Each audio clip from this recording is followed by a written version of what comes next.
Portions of this show are recorded. Strap in and be prepared. Room for error is much slimmer in basketball. One player and it changes your entire team. It's not like that in football. It's just not. It's not. Interesting guests. Kelly Graves, Mike Parker, Coach Mark Waskowski, Noah Eagle, Melissa Lombardi, Kenyon Barnard, Jonathan Stewart. Sharp opinions. Dana Altman probably earned a pass for a down year after almost 20 years of what he's done for Oregon basketball. And some smiles. Guys, I was stuck in a car wash. Sounds like an R. Kelly song. It's not an R. Kelly song. It's Danny Havel. I can't remember, and I've been doing this for longer than you've been alive, which is really horrible that I have to say that, but it's the truth. Justin Grossweiner. It's like the saying in Alaska that you don't have to be faster Than the bear. You just have to be faster than your friend. Danny and Justin starts now on Fox Sports Eugene and Fox Sports Newport. Hello, neighbors, and welcome high atop the Delta Triad, the Crystal Palace, Fox Sports Eugene, Fox Sports Newport, the Bigfoot Beverages Studios. On a Tuesday. Thanks for tuning in to the Danny and Justin radio program, the fastest 60 minutes in sports. Follow us on Twitter and Blue Sky, Danny and Justin. Also, wherever you platform your podcast or music, you can find us there, Danny and Justin. If you miss any of the program today, you can go back and relive it, or any of our programs that you've missed, like yesterday when we had Eric Scopel, the great Scopel Damas on. Today, it's the mayor of Rip City, Travis Demers, who is going through a road trip that ends in Memphis. And oh my goodness gracious, the Blazers, they're struggling right now. We got to talk about that. We got to see if we can fix everything. We'll have Travis on at about 20 after the hour. But we're going to talk Oregon State baseball, the Civil War at PK Park. We're going to talk Oregon men's basketball, Oregon State men's basketball in wildly different parallel universes. And you'll understand how I'm going to pull that all together when we talk about them in this first segment. But first, I'm Doc, right over there. You know him, you love him. Justin Alexander Grossweiner, otherwise known as Baby J. What up, boy? That is my middle name. Very good on that. I'm excited to go to a baseball game today. We're going to teleport over after the game. You and I are going to have a beverage. Or after the show, I mean. After the show. That's what I meant to say. 3:05 first pitch for the first of three, both one neutral site and one at each home park. How it should be, right? And spread out over, so there'll be a gap between the next time these two teams play, because the next time they will play after today will be up at the Hop Stadium in Portland on April the 14th, and then they have a single set at Goss Stadium, I think April 22nd, something like that. So they'll still get, they played 4 times last year, they only play 3 times this year. And some, a lot of that scheduling. But the Ducks are 10-1, 10-1 in the season thus far, and Oregon State's been shuffling, but they played a lot of good competition. Yes, they're 6-4.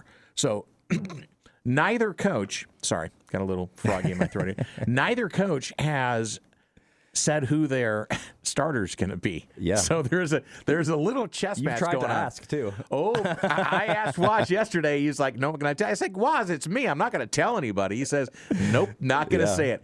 And when you get the game notes and such, normally it has the starters down. Like for a weekend set, you'll know who's going to start all the way through the weekend. They've got the lineup set. Nope, both teams TBD on the starter. I love it. Honestly, I think it's great. I'm going to throw it down. I think it's going to be Colin Clark against Dax Whitney. Colin Clark for the Ducks, Dax Whitney for the Beavs. I think they're going to go with the Aces. I think it's interesting. I think that if you're... No, but what do you think? I think that you could do Dax. I mean, I think it'd be 4 days rest, so it'd be a little bit sooner, and it depends how much you value this, I guess. If you really value this matchup, I think I could make an argument that it's more important for the Ducks to beat the Beavers. Really? Because I don't know. They're in the Big Ten. I feel like the overall schedule for Oregon State, like so far at least, has certainly been better. Can we hold this debate to the last segment when we really dig into this? Because I think this is interesting on who at Who it's this more point, important for? who it's more important for, because I think we disagree a bit. Okay. And I That's want always us to good. both make our cases for it, and then we'll let the fans decide. All right. So it'll be fun. And folks, I'm just going to tell you right now. And I know it's an early afternoon and such, but man, the weather's going to be okay. It's not going to be frigid. Get out there, because I'm just going to say the Oregon State faithful travel pretty well. And I know there were some open seats still available. And if you haven't already gotten tickets, make sure you're there. And I'm just going to say, go to lunch and tell the boss, I'm coming down with something.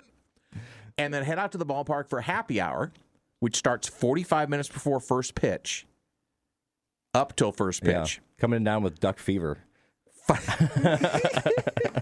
Or beaver fever. Or beaver fever, whichever fever. one. $5 beverages.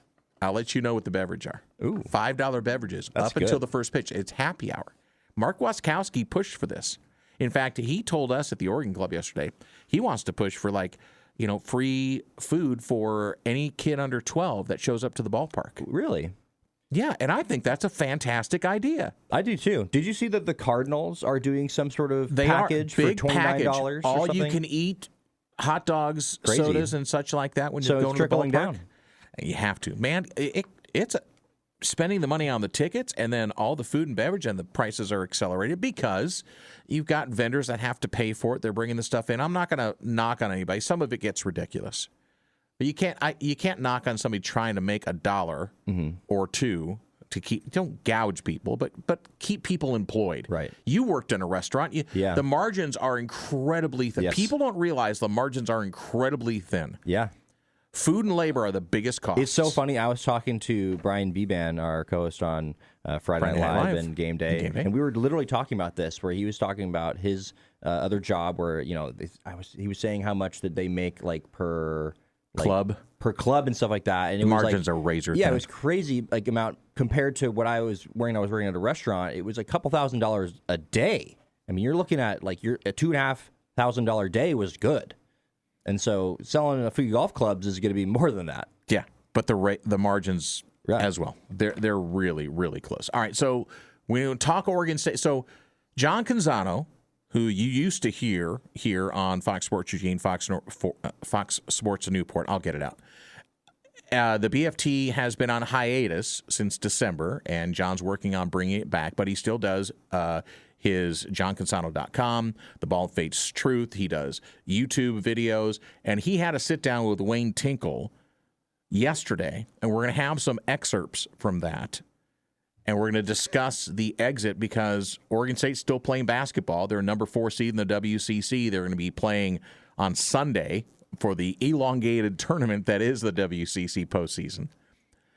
But there's some interesting comments about the departure and what Wayne Tinkle thinks Oregon State needs to do. So we're gonna hear at least a little bit from Wayne Tinkle, and we'll discuss that in a second. But closer to home, Oregon men's basketball finishes off their last road trip of the regular season as they go to Champaign, Illinois. 6 o'clock tonight, it'll be on Peacock, and they take on the Illini, who leads the all-time series 5-2, including a 109-77 win in Eugene last season in the first Big Ten Conference game between the two teams. Oregon making their first trip to the lovely Champaign, Illinois. Not spelt like regular champagne, but with an I. Oregon fell just short against Northwestern. Wildcats hit a shot with just under 2 seconds to play, hung on the rim. Yeah. You know, if there had just been a little bit of a breeze, like tough. what happens to Oregon kickers, would have been better. But they win 63-62. Oregon was led by Nate Biddle, 19 points, 9 rebounds. Kwame Evans Jr., his 4th double-double of the season, 15 points, 15 rebounds. Drew Carter, career-high 5 assists, 6 ties, 16 lead changes. It was just a gut punch for the Ducks. But they got to bounce back now and not let it beat them twice. And listen, they've knocked off higher-ranked teams up until that Northwestern game, so I'm not going to count them out against Illinois, but I would like to see how their energy is when they come out against the Illini, because this is a good team. I mean, Illinois is a good team. They're 22-7, 13-5. They're fighting for seeding under Brad Underwood, who came from Kansas State as an assistant. This is his first head coaching job. He's in his 9th season at Illinois, and he has a 187-108 record. His career one Division I record is 296-135. So 4 more seasons at a smaller D1 school. So it'll be interesting to see. What do you think, Baby J? Well, it just sucks because that Northwestern game was the one you really wanted to win because felt like they could really win 3 out of 4 to end the season. And obviously you have to beat Illinois now. And so Illinois, it's a really good team. They just lost to Michigan, which was kind of tough for them. But Illinois is just they've got really good size. They've got this really good freshman, Keaton Wagler, who's going to be a top 10 pick in the NBA draft. So it's a tough game. It's a tough ask. It's going to be tough for Nate Biddle. Yeah. I mean, it's not going to be an easy game, but they have just been a little bit surprising recently, like with USC, with Wisconsin. Exactly. I mean, and they beat Wisconsin by 14. That was a wire to wire. Well, not wire to wire. I mean, it took them a little bit to get into that game. Honestly, they won by 14. But by the end of the game, it wasn't even close. So I don't know if Illinois is going to shoot. What was it, 46 3-pointers like Wisconsin did in that game? But if they can find a way to win this one, it would be huge. I obviously have concern because Illinois is a really, really good team, but you want to see them win this one. I honestly think this became a really important game now. So it's pride, is what I've talked about since the last time Oregon went out and got gut punched. It was like, okay, how are you going to finish now? How are you going to finish? Because you're not going to the postseason unless there's something miraculous that happens. If lightning strikes not once, twice, but 5 times, and tell me the odds of that. That's not necessarily going to happen. By the way, the Danny and Justin radio program, thanks for tuning in. Fox Sports Eugene, Fox Sports Newport. But you still have 2 regular season games and then the tournament to play. You're going to be in the tournament in Chicago, so you're going to end up going back there, although you got to come back after this game in Champaign and play Washington on Senior Day. You can just leave some luggage behind. Well, just keep the same rooms and just leave some of your stuff behind. But it'll be Saturday night at MKA. Honor the seniors, including, you know what, boys and girls, if for no other reason, get out there for Nate Biddle. Absolutely. And give him a raucous crowd against Washington to send him off in style, because it'll be the last time you see him on the MKA floor playing for the University of Oregon. I'm just going to, I don't want to plead, but I'm just going to say there's no reason. It's Saturday night, 8 p.m. There's no reason why you can't make a night of it and celebrate this Oregon team. I'm just going to say it's the right thing to do. So I'm going to get off my soapbox. I mean, the easiest time to be a fan is when things are going really, really well. And the most important time to be a fan is when things aren't going well. So, I mean, Drew Carter's a senior. Takai Simpson's a senior. Desiree Lindsley.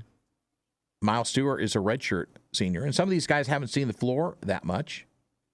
So why not?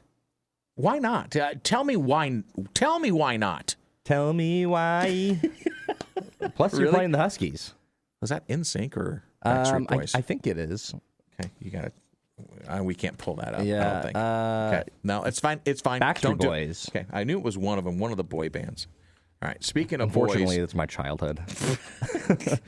Danny and Justin rolls on here. The mayor of Rip City, Travis Demers, who's having a tough time on the road. We're going to try and soothe whatever ails him and maybe the Blazers, as they just got worked the other night, and I believe they had to. They're heading to Memphis now. Is that the next game? So we'll talk to Travis about that here coming up in just a few moments. So let's the deal up north. So both head coaches of men's basketball programs, the 2 biggest programs in the state of Oregon, were coincidentally under fire this season. But I thought Wayne Tinkle, honestly, at Oregon State was kind of safe. I did too.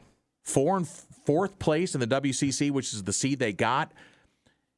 And he's the one that's let go near the end of the season, decides he's going to ride it out for the last few games. They lose in bad fashion to San Diego, but they still had the 4th seed wrapped up no matter what happened in that game. So we'll see what happens in the WCC tournament. The only way I think they get into the NCAA tournament, the only way they get into the NCAA tournament is if they win the WCC, but they're in the quarterfinals. So they basically have to win 3 games. Yeah. Anybody can get hot. Of course. No, and they still have their coach. And they still have Wayne Tinkle. So it'll be interesting to find out. So, but he was on John Canzano yesterday, and he talked about why he decided to finish the basketball season. As he was informed last week, he will not be returning. And as we said, number 4 seed in the WCC tournament. Tinkle, 175-205, 12 seasons in Corvallis. He took a team to the Elite Eight in 2021. He also, here's the we have the good, bad, the ugly on Mondays. Here's the ugly. He had seasons of 5-27 and 3-28 in that 12-year run. So he had a couple of really, really bad seasons, but the Beavers hung with him. And he talked about this. What? Well, he talked about what Oregon State needs monetarily to win, because that's been the whole thing, Danny, is that you're entering the Pac-12. Right. And it's all been about, talked about this on how football. do you set yourself up to be in this conference and be one of the most... The elites. Yeah, exactly, and have the most resources. And he talked about what they need monetarily. I was on record about a year and a half ago saying the year we enter the Pac-12, we need $4 million, and that's been out there. You're certainly right at in the ballpark, and we were told 2 months ago because you can't wait until the portal opens to figure out what you have to spend, and so I was told that this is out there. We were going to have $100,000 more next year, for our first year in the Pac-12, and certainly wasn't going to be a number that would have been able to compete with those schools that are joining the league. What's interesting to me about that statement is that I was kind of on the side of, I don't think this was mutual. I think if Wayne Tinkle sat down with Scott Barnes, the AD, and Scott Barnes said, you're going to get $2.1 million instead of the $4 million you think you need, I think Wayne Tinkle said, well, you're setting me up to fail. Yeah. Well, he talked about this in this interview, that there was one of the first times in a long time that he had to think about what was best for him. So I'm going to backtrack. Since I wasn't in the room, I always think a coach never wants to walk away from something. That we're the voice of God here. No, we just say our thank opinions. goodness. Thank goodness for that on the Danny and Justin radio program. But I do have to say, real quick, one of the most interesting things I heard in that sentence was first year in the Pac-12. How weird is that to hear? First year in the new Pac-12. I know, but it's like Pac-12 it's true, but it's also 2.0. just like this weird sentence, So go to listen to the entire interview with John Canzano and Wayne Tinkle. Go to the BFT and download it, upload it, however you want, and listen to the whole thing. There's some really interesting nuggets in there with Wayne Tinkle, and we wish him the best. I mean, again, good guy, never heard, and there was never a sniff of any wrongdoing in that program, on or off the court. If you want to spice it, do whatever you want, but off the court, there was no real issues with that program at all. So we wish him the best. All right, let's take our break. When we come back, Travis Demers, we'll find out if he got his Portillos. Yes. This is the Very big question. important. When he was in Chicago, Memphis coming up, the Blazers got blown out by Atlanta. By a bunch is what I was going to say. It was just like, ugh. Second time in the last 5 games, Blazers got run off the floor. So let's find out what Travis Demers has to ail our wounds when we return, Danny and Justin. Civil War baseball at PK, first pitch 3:05. Justin and I have some, I think, differing views on this first game of a 3-game set that's going to be spread out over like a month and a half. Who is it more important to? We'll talk about that in the last segment on the Danny and Justin radio program. Thanks for tuning in. Fox Sports Eugene, Fox Sports Newport here on a Tuesday. Let's head on over to the Oregon Man Clinic's hotline at 541-343-5673 and welcome in our good friend, Mayor of Rip City. You hear him, you know him, you love him. He also does a podcast, Section 113, that you need to subscribe to. And he joins us now from Atlanta, Georgia, as he's sitting waiting to head to Memphis to get some barbecue. So first question, you were in Chicago last time we talked, and you know what I'm going to ask you, right? Yeah, I do. And well, you're gonna be disappointed. Oh, no. You did not get any Portillos? What is wrong with you? I did not. I saw it everywhere. They were, even had some like giveaways and stuff at the arena, but I didn't have the time to Uber over there, and they did not have DoorDash available to where I was. I have like 20 relatives that live in the Chicagoland area. I could have called up any one of them. You might have had some Bushmills as well with it, but you would have gotten your Portillo. Where was this information last week? Well, do you go back to Chicago? I'm looking at the schedule. Do you go back anymore? No, we only play Yeah. the Eastern Conference teams once a year on the road. Okay. Well, we'll have to check in next year, I guess. You know what? Yeah. Listen, there is a great service that you can get any of the great Chicago foods, including Portillo's. You can make Yeah, your you can own get at it, yeah. home. Maybe we need to do that You know for what we need Travis. to do? When's your birthday, Mayor? October 25th. Okay, that's not going to Okay. work either. We need to do it for Travis. We need to Yes. we get it, we make it, and then We bring do it to for him? Travis. Yeah. Okay. All right, we're going to How make does that that sound, happen Travis? before the end of the season. I'm in. Okay, there he goes. I'm in. All right, now that we set that aside, what in the heck happened in Atlanta? How much time you got? Listen, I mean, the Blazers have been on this yo-yo, but they've had a couple of bad blowout wins. And is it the legs? Is it is it that much of a difference with Denny on the floor or not with this team? I think it's a combination of a lot of things. And I want to preface this by saying I'm not making excuses because you still have to figure it out. Regardless of what any of those things are going on, you have to figure it out, right? So, yeah, I do think a part of it absolutely is Denny Avdia not being on the floor. I mean, he carried them earlier in the season when they had injuries. I mean, any team that, you know, if you subscribe to the theory that before the season, if they were fully healthy without Dame, that they're a 500 team, give or take, right? If you take any team that's a 500 team and you take their all-star off their team, they're not going to be as good. But then you take their first and second leading scorer off the team. And, you know, Robert Williams III was injured last game, second night of a back-to-back after a weird early game on Saturday.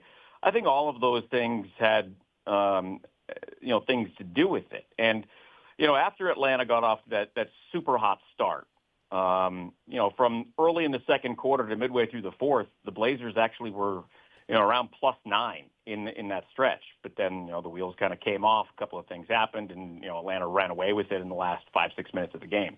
And I don't want to make it sound like that game was closer than it was, because it wasn't. I think you watch that game and you look at the score, and I think the score felt indicative of how that game was. But I think there are a lot of things that were working against the Blazers in both of those games. You're on the road playing two teams that are around 500 that are playing really, really good basketball. The Blazers don't match up against well with the things that are going on, and those games did not work out very well. Blazers are 29-33 now. They sit 18 games behind the first place Thunder in the West.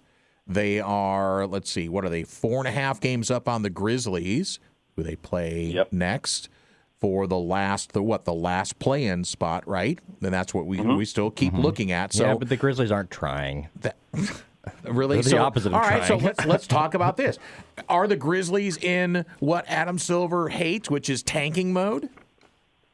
Well, so look, here's the thing with that. We've talked about this before. Like with tank mode, I think that word is overused in a lot of ways, right? Because I think you have the situation where teams are playing for beyond this year, and then you have a situation where teams are actively,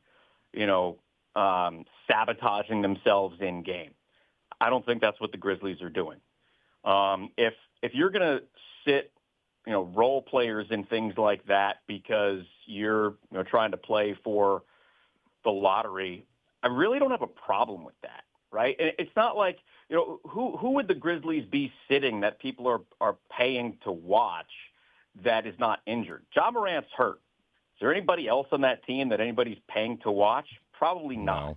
So I don't really think there's a big issue with that. I mean, the guys that are coming in and out of the lineup are Ty Jerome and Kentavious Caldwell-Pope, and nothing against those guys, but if that's what tanking is for your team, I don't really see an issue with it. Where the issue is you got a lead going into the fourth quarter and you sit the guys that are playing well. But Memphis also plays tonight. They're at Minnesota tonight, and then head back home to play the Blazers tomorrow night. That's a game that the Grizzlies are not going to be favored in tonight. So, let's say they lose, they go in tomorrow. Blazers have a 5-game advantage. If they win that, they have a 6-game advantage and the tiebreaker. So Memphis would have to win 7 more games than the Blazers. They're probably not going to win 7 more games the rest of the season. Got it. I don't think there is any concern at all about the Blazers falling out of the play-in. You said something really interesting earlier when you were talking about the Hornets and the Hawks about how the Blazers didn't match up well with them. What kind of teams do you think the Blazers do match up well with? Not teams that shoot a lot of threes. Fair. And, in fairness, the Blazers actually were staying pretty close with the Hornets until, the fourth quarter when it wasn't just Brandon Miller hitting shots, right? When other guys started to hit shots, because the Blazers' offense was rough, right? But their defense played well in the fourth quarter when they started to wear down a little bit. That's, when Charlotte started to hit shots. And I think when you look at teams that, kind of slow the pace down a little bit, teams that aren't great rebounding teams, teams that like to go at the rim, things like that. And it's not, it's a combination of things, right? Because when Donovan Klingen's on the floor, we've talked about this, teams don't attack the rim, but it opens up teams that are good from beyond the arc. Right. So I think teams that the Blazers can be more physical with, that they can, force turnovers with, teams that are inconsistent. Like they beat the Warriors a few times this year, and they were able to do it by forcing turnovers and hitting shots. And it's such a cliche thing to say that Michael Holton says all the time, but it's true. It's a make or miss league. And you look at this last stretch of games, the Blazers have not shot the ball well, and they're not a good shooting team. But when they play well, it's when they shoot the ball well, they get offensive rebounds, they force turnovers. And those are things that they haven't been able to do in the last several games. The voice of Rip City, it's Travis Demers, the mayor of Rip City. You can follow him on Twitter at Travis Demers, and he joins us every single week during the season here on the Danny and Justin radio program. I want to talk more player personnel instead of just matchups, but it kind of blends into it. Vit Krejci coming in, he's averaging almost 10 points a game, 21 minutes. How is he folded into what Tiago Splitter wants to do with the Blazers, and some of it obviously out of necessity with the MASH unit that the Blazers have been in the last month?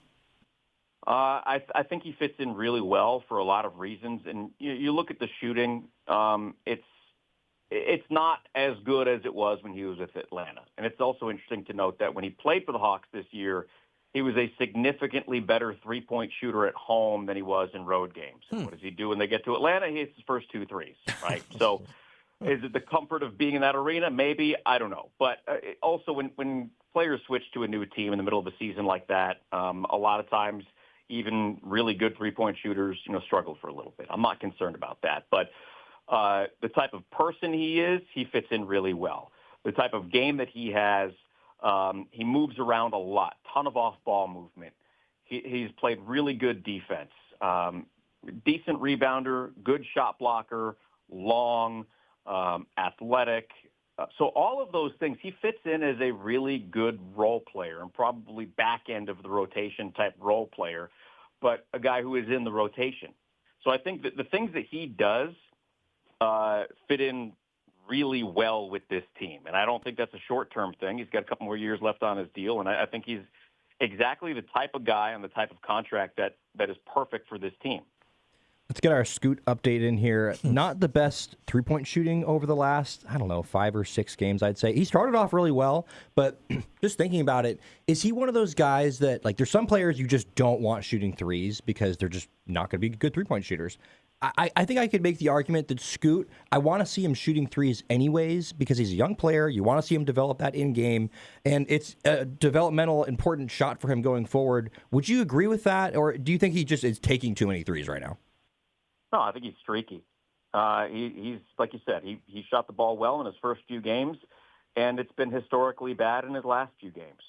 He went through a stretch before he hit a three in the Atlanta game where he was, 0 for 16. Yeah, something like that. That's bad. He's not a 0% three-point shooter, but he is streaky. And you look at the last 30 games he played in last year. He was a really good three-point shooter in the upper 30, I think 38, 39%, something like that. And again, we're talking about a 22-year-old kid who has not played a lot of minutes, right? You look at his career going into the NBA, he did not have the same type of workload and experience that other guys his age did coming into the league because, he didn't play his senior high school, went to the G League. The G League doesn't play the same amount of games. He's not playing AAU ball, that kind of thing. So he didn't have the reps coming into the NBA that a lot of guys do. And this year he's missed 51 games, and he was banged up a bit last year. So when he started, there wasn't a whole lot of rust. And while it was great to see him come out hot, at the same time, he's still not in a rhythm.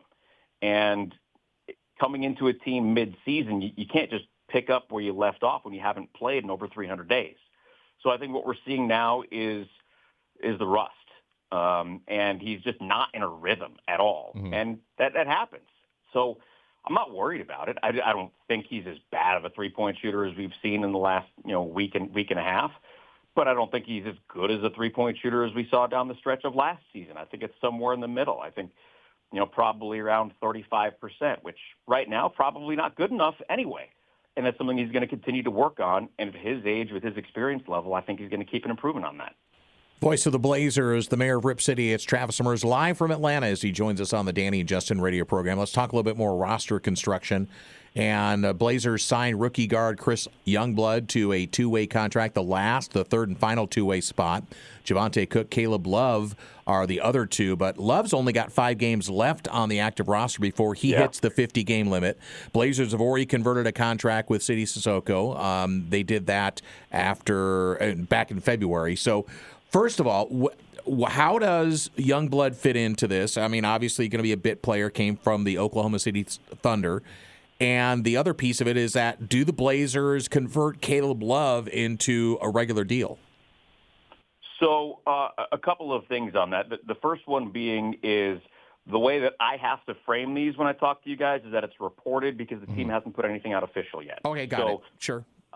You can talk about it all you want. I will frame it as reported. So the reported signing of Chris Youngblood also coincides with the reported waiving of Javonte Cook. Okay. So what that would mean is that they do still have an open two-way spot. Okay. I haven't talked to anybody. It's just kind of reading through things a little bit. I don't see Caleb Love signing a standard deal, right? Okay. Because and I think they can only do that by March 6th if there's any. Yep. Yeah. So there's only a couple of days left in it anyway. But considering that, the only way that they do that is by waiving somebody. And I don't see them waiving a single player on this team. The thought before Matisse Thybulle came back from a lot of people that was maybe him. It's not going to be. When he has played really well. It's not going to be Robert Williams III. I don't see them waiving anybody on this roster. So I don't see Caleb Love getting a standard roster spot. There's only about 20 games left in the season. And Youngblood, he's a guard, right? So that's one less spot for Caleb Love to be in a place where the Blazers have a pretty good rotation right now. So it's good to have him there. He's playing down in the G League right now, playing pretty well. But, Youngblood's a guy who comes in as a rookie and spent a majority of the season with the Thunder, played, 30-plus games with them. Yep. 5 minutes, 2 points. Yep. Got experience with a championship team, learned from great players and a good coaching staff around him. Learned what it is that the Thunder do. And you look at his numbers and you see 32% from three. And you're like, well, man, why would the Blazers go bring in a guy who can't shoot? You can't just look at numbers. He was a 5-year college guy who finished up at Alabama and was a key piece on their team last year and shot almost 40% from three. So just because his first handful of NBA games he hasn't shot well doesn't mean he's not a good shooter. Historically, he has been a good shooter. He's an athletic guy. I think he started at Kennesaw State, so wasn't the most highly recruited guy, but he has a good work ethic. He has played against the Blazers this year, but I honestly didn't pay much attention to him because he was a two-way guy playing for the Thunder. So, if this reported deal does end up, being what happens, and he does end up playing for the Blazers, I'm interested to learn about him and see what he can do because they're not going to go bring him in a situation like this if they didn't believe that he could help this team right now, and especially coming from a place like Oklahoma City, where he has learned the way that he has. That's a good sign. Well, and Travis, just a couple more for you here. And speaking of that, let's see if all the reports pan out the way it's being reported by Shams and others that are smarter than us. They usually do in that kind of report. I know. I was saying I understand what you're saying as well. So I'll put it this way. Are you just yearning for the moment near the tail end of the season and going into the postseason that the Blazers actually get healthy? No, not anymore, because I'm not so sure that's going to happen. I mean, I'm not saying that to be a Debbie Downer. You know, it's tough because I was earlier in the season, and I'm thinking, okay, when they get this guy back and this guy back, you know, barring any other injuries, well, the other injuries happened, right? And when we were talking about things in December about, okay, when Drew comes back and we see Scoot, and well, now Denny's hurt and Shaden's hurt, and I don't know if he's going to come back again this year. So I don't know that they're going to be fully healthy, and that's the hard part. Is you have to just deal with what you got, and you know you can get a little ahead of yourselves, and I do it too. I mean, you show up to the arena and you've got the players available, and that's what you got. And as frustrating as it is to say, okay, this team is different when this guy is available or that guy's available. Yeah. It's true, but they're not available. And to hope for that and say, okay, things will get better when they can't. You can't look at it that way. They have to be better regardless.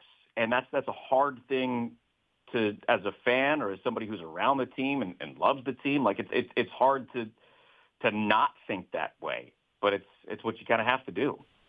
Yeah, it's what you got, but you have to play with who you have, and so you mentioned about 20 games left, and so it's not about how you're playing right now. I think that, like you said earlier, I don't think there's a ton of concern about the Blazers falling out of the play-in at this point. But at what point how many games left do you want to see them start hitting their stride? Because it's all about playing well as the season comes to a close in the regular season and playing well into the actual play-in. So, how much time do they have to figure this out before you want to see them really turn it on? A week ago. Fair. Okay. Let's get the TARDIS out and do a time machine thing. Yeah. Can we please? Does anybody have a DeLorean I can borrow for a number of reasons? Yeah, I mean, look, you got about 20 games left in the season, right? Actually, I think it's exactly 20 games left right now. And we've heard so much about the schedule and how weak it is. Yeah, but you played in the Hornets a couple of times now, just one time, and they've been playing really good basketball. But you look at this stretch coming up here, and with Memphis tonight and then Houston on whatever day 2 days after tomorrow is. I have no idea. Friday maybe? The 6th, yes. Yeah. Then you come home and you get a 3-game homestand with Indiana, Charlotte, and Utah, all winnable games. Then on the road, Philly, Brooklyn, Indiana, a couple of winnable games there. Then Minnesota and Denver, tough games. You come home, Brooklyn, Milwaukee, Dallas, Washington, some winnable games there. The Clippers on the road, the Pelicans at home, Denver, San Antonio on the road, and you finish up with the Clippers and Sacramento at home. There are winnable games in there, but there are also some really tough games in there. And cleaning up some of the things that they've been trying to clean up for 60 games, defensive rebounding, turnovers, shooting the ball a little bit better. At some point, it just is who you are, right? Right. But it doesn't mean you can't improve on those things. And like you said, hit your stride and play better. They've been very streaky this season, very up and down. And it can turn in the matter of one game. Going into the play-in game, if they're on the road against the Clippers, it's also how the other team is playing too. So you want to see them play well every night. I just don't know that it's like, okay, this is where we want to be at this point. You just want to play well every night because it can change from night to night. Well, the excitement of covering a team as it heads down the stretch, and there's always opportunities until there's zeros on the clock. So, Travis, all we can say is travel safe, get home in one piece, get a win in Memphis, which you have no influence on, but you're going to be there. Wait, so you're telling me that Yes. if I don't follow my team routine exactly because I'm superstitious, that has no bearing on what happens with the team? I don't know. I am not going to get into your head, buddy. Yeah, Don't take that from me, Danny. And if you say something like, this guy hasn't missed a free throw for 20 free throws, he's definitely not going to miss that next one. I only do that with the opponent. The other night when Matisse Thybulle went to the line, he was 8 for 8 on the year, and I did not mention that until after he made both of his free throws. That a boy. Good for go. you. Love it, man. Hey, travel safe sincerely. Look forward to having you back home, bud. Appreciate it, guys. Thank you. There he goes, the great Travis Demers, the voice of the Blazers, the mayor of Rip City. It's always fun talking to Travis.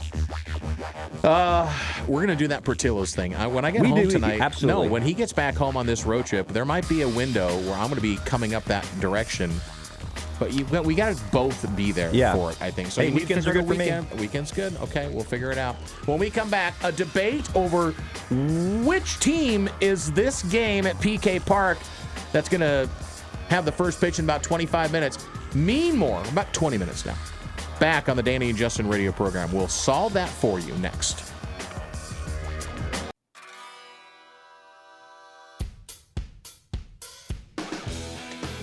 If you missed any of the mayor of Rip City, Travis Demers, talking Blazers from Atlanta as they head to Memphis for a matchup tomorrow night with the Grizzlies, you can go back to the podcast, Danny and Justin, wherever you subscribe to that vehicle on whatever platform you're on. Like and subscribe, and you'll have it in your inbox every time we upload a new show.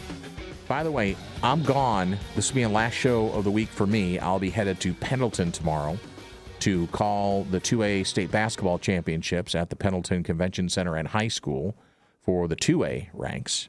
Looking forward to that. A lot of my old friends that I go up there every year. This is my third year in a row, I think, doing it. Third or fourth year in a row. I've done the 2A tournament. And then next week I'll be at the 5A tournament at Linfield University in McMinnville, which I think there will be a couple of teams there on both the boys and the girls side from our area in the Valley. Newport, the Cubs, they are right now the number 1 seed overall, and they still have a play-in game to get to Forest Grove in the 4A state tournament. So good luck to the Cubs out there on the coast in Newport. They've had a great season, so we'll be following them as well. All that high school basketball action. And speaking of high schools, tomorrow right here on this radio program, I'm not going to be here, but Goose is going to sit in. You're going to be here, right? I will be here. Okay.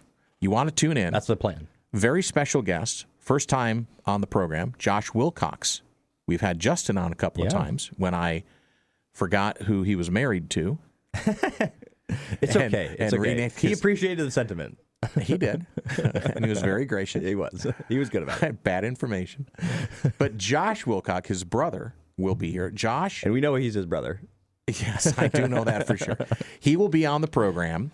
And the assistant to Ty Rochert at Junction City, but he's going to have a big announcement. Josh will, and this is going to be, we don't break news a lot on this program. We're going to break some news tomorrow. So Goose is bringing the heat while I'm gone, and you are going to have Josh Wilcox on tomorrow, so you don't want to miss that. Around 2:20, he's going to be on the regular interview segment time. He will be in the regular interview slot. It's around 2:20 tomorrow afternoon, so don't miss it. Josh Wilcox, right here on the radio program. So stay tuned for that. By the way, we've got Oregon State, Oregon men's baseball this afternoon, 3:05 first pitch at PK. Justin and I will be there right after we're done with this silliness. We're teleporting there. Yes, we have our own TARDIS. Oregon State, Oregon softball will play their first game of the season against each other up in Corvallis tomorrow. So version 8, go up to Kelly Field, 6 p.m. So it'll be under the lights. You can watch it on ESPN+. Beaver softball got off to a hot start in the Judy Garman Classic. 18 runs over East Texas A&M. And it'll be Oregon State all over the place. So last year Oregon State was in the Jane Sanders Classic. And I think they are. I don't know if they are again this year. We already had the Oregon me on the Classic. spot here. So No, we can look at the schedule a bit later. All right, so we got some business to take care of here with Oregon State baseball. So I think they're going to announce the starting pitching here in a moment because there's a 3:05 first pitch, so you're going to see who's warming up. We're not going to give it away. You need to get down to PK Park, or you can listen to the radio broadcast if you want, or watch it. I don't know if it's televised. Big Ten Plus, maybe? Yeah, Big Ten Plus is going to have it. So you can watch it on the TV, 3 p.m. But we'd like to see you out at PK Park. We're going to be there. We'll wave. say hi. If you see us, you recognize us because we have faces for radio. So what's interesting, Oregon comes in 10-1. They are not ranked yet still, which is crazy to me. Oregon State is number 18, according to D1 Baseball. They're 6-4. Now, you could argue that Oregon State has played overall much stiffer competition up to this point in the season. But Oregon's 10-1, and they ran through a pretty good gauntlet down there in Vegas. And if it wasn't for a few miscues in the bullpen, they would have went 3-0. They won the tournament. They had 8 players on the all-tournament team. But it comes down to this, Justin. Who do you think this game, because they play 3, this particular first game, of 3, yeah. who do you think it's more important for? I think it's Oregon. I really do. I think that Oregon, I get it. That tournament, the Live Like Lou, Las Vegas College Baseball Classic, it was more competition than we had seen the first couple weekends. That being said, Arizona, I think they're like 1-9 now. They're not good this year. UC Irvine and Vanderbilt, good programs. I don't want to take anything away from those two games. And UC Irvine, like you said, you're a couple pitches away from getting a win in that one. I just think that my sense is for Oregon that there's still a sense of just like you need to prove it against the Beavers because the Beavers, they've been the standard for a while. Exactly. People just kind of believe in the Beavers. There's this outside sentiment that the Beavers are a good program, which is all true. And I think that for the Ducks, last year, think about it. I mean, did they sweep that series with the Beavers last year? They won all 4, yes. Yeah, it was so big for them, and obviously they didn't 3 do what at they home and wanted 1 up to there in the regional. But that was such a massive prove-it series for the Ducks. That was a pivotal series for the Ducks to get the seeding they wanted to host a regional. Absolutely. So I think that, to me, the schedule, it gets a little bit tougher for Oregon down the stretch. They play USC, they play UCLA, Washington. But I think that it's going to be more important for Oregon to get these wins over Oregon State. I think Oregon State, people are going to believe in them. So I agree with everything you just said. Okay. However, I will say Oregon State, even though they're hanging on in the rankings, they're 6-4, playing a non-conference schedule. They need to get themselves back into the picture. So I think this is an important game. I want to say more important, but it might be just by a sliver for Oregon State because they're struggling right now. They're 6-4. They're only 2 games above 500. They lose this game. They're now 6-5. They'll drop out of the top 25. And so I think for different reasons, I say it's equal importance probably for both teams, but for different reasons. Totally different reasons. Oregon State they need to get a better signature win because they have not been able to string. I don't think they've won back-to-back games this year up to this point. And they won Michigan and Baylor, but that was early 4 days apart. Okay. Actually, and they won 3 in a row: Stanford, Michigan, and then Baylor. So that even makes it worse, as far as I'm concerned. That means they've gone 4 in a row. Sorry. Okay. Are you going to Bob Barker me? Yeah, just keep going up? Sorry. Yeah, I keep on going up in the schedule. Oh, they won that one too. I didn't have it in front of me. I've got Oregon scheduled for me, not Oregon State. Okay, so that even makes it worse. Yeah, okay. Yeah. No, they won 4 in a row, and they're 6-4. So that means they had to have a 3-game losing streak in there somewhere. They had to have. So I mean that's the problem to me is Oregon State. They're looking for something right now they need to grab. That's fair. No, totally fair. And they need a hit. I think that's the biggest thing is that they got 7 runs against Alabama. They ended up losing that game. Of course, the one game that they're pitching hasn't been pretty stellar. I guess Southern Miss as well. But they need to hit. I think that's the biggest thing. The pitching clearly is there. You love the arms. It feels like the bats are just behind right now. I want to see also a little bit more on the base paths, I think. I think that, the kind of story coming into this team was just the fact that they're going to be, stealing bases and being aggressive like that. And I definitely think we haven't seen as much of that yet as we should. All right, so we'll see you out there. 3:05 first pitch. Oh, a joke! I got fired from the bank today. A woman asked me to check her balance, so I pushed her. Dad jokes! What did one Dorito farmer say to the other? Oh, man, this sounds like Idiocracy. Have you ever seen that movie? I have. Yeah. What'd they say? I don't know. Cool Ranch. That wasn't the best. All right, kids, I'm going to leave you in the trusty hands of Dom, Blaze, Baby J, and Goose. I might call in from Pendleton, might not. I'll call in for big bets, or I'll at least Memorex it on big bets. So I think we're about done. Yes, we are. We're about done here. Yeah, we are. I think so. All right, kids, take care. Put a smile on your face, someone else's. They deserve it, so do you. For Baby J, I'm Danny. I'll talk to you next week. Take care of yourselves. Peace.